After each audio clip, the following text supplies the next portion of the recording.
Hello again. This is a video on primitive data types and variables and a little bit of Java math. So let's start by creating a new Java class, a new Java file. And we'll do that by going to New, Class, and I just right-click. I did a right-click on the default package this time to get to the new menu option. There are a few ways to do it, but this is one that you'll have the option to do. So here, I'm going to type in a name, again camel cased, basic, and then math also capitalized. And notice again, only letters here. You could use numbers or underscores or dollar signs, but we're going to start with this standard format. And again, I'm going to click finish. So let's start by creating our main method.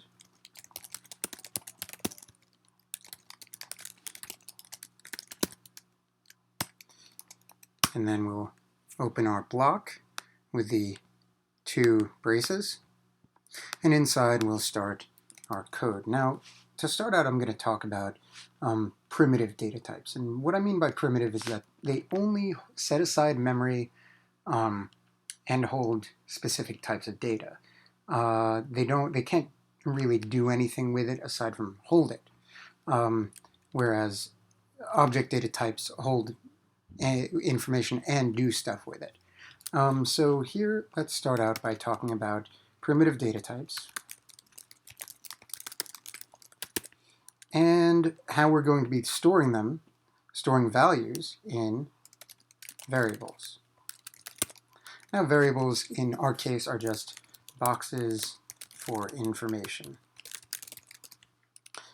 And the types of information we'll be storing are integers, which is abbreviated int in Java. And these are numbers from about -2 billion to about +2 billion. And they're counting numbers. So for instance, -1, -0, 1, 2, etc.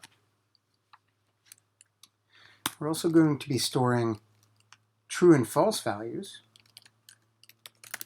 in these things called Booleans. So these are true or false.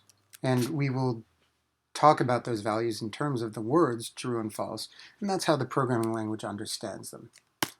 And then finally, we're going to be talking about doubles. And a double is basically our decimal data type holder. So decimals, -3.782, and so on, negative or positive or 0.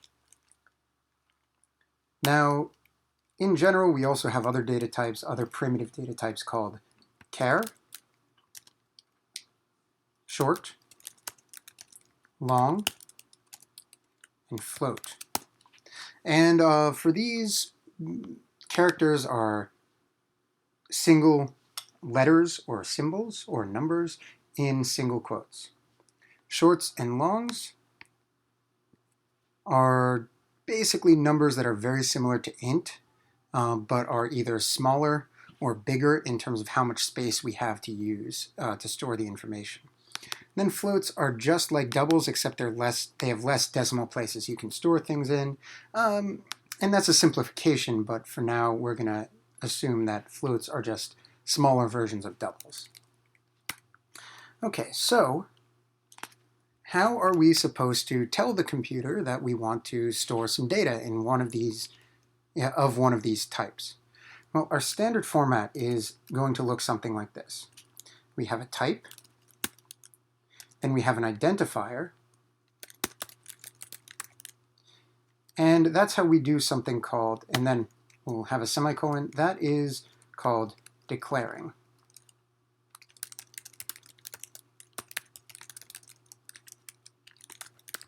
And we're basically telling the computer that we want to create a variable, a box called identifier of a certain type that can hold a certain type of data. So an example would be int, and actually I'm just going to do it in actual code, int num. So this creates a box that can hold ints called num. Okay, so let's say we want to store something in this box. How would we say that? Well, we could say num is given the value. That's what equals means. It means the left side gets the value on the right. Num gets, let's say, 80. So 80, as we can see, is an integer. It conforms to the ideas of integer. And so we're going to say that 80 is now stored in num. Now, we can do this on a separate line, or we can do it when we first declare the variable. Okay, so when we declare the variable, we could say, well, maybe I want to declare the variable to hold and assign it a value of 50. Okay, so right now, the first line, num, the box num, holds 50. And then down here, the box num is that 50 is erased, and now we store the value 80 in num. So we have a box that holds 50, and then we remove the 50 from the box and put in the value 80. So now it holds 80. Let's see how that's printed out.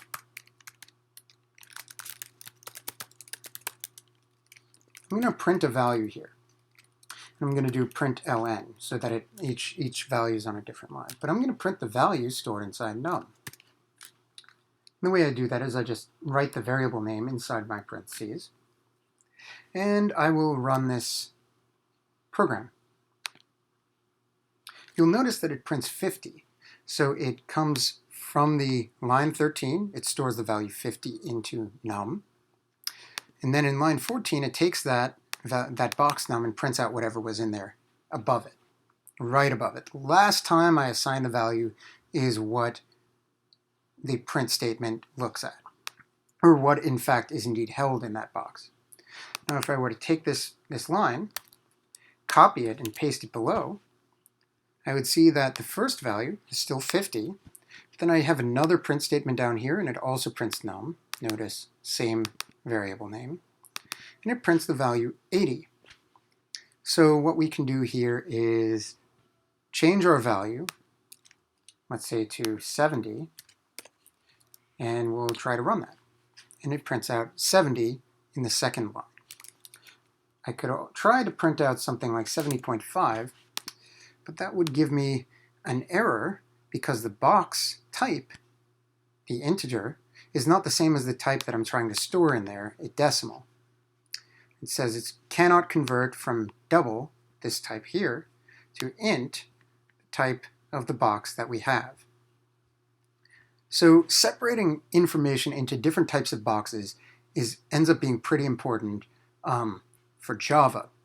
Not all languages do this, but for our purposes, we have to consider what type of data we're holding in addition to what the data is itself. Okay, part 2 is going to come very shortly. It's going to discuss how we use variables and manipulate them and how we can do some math with them as well.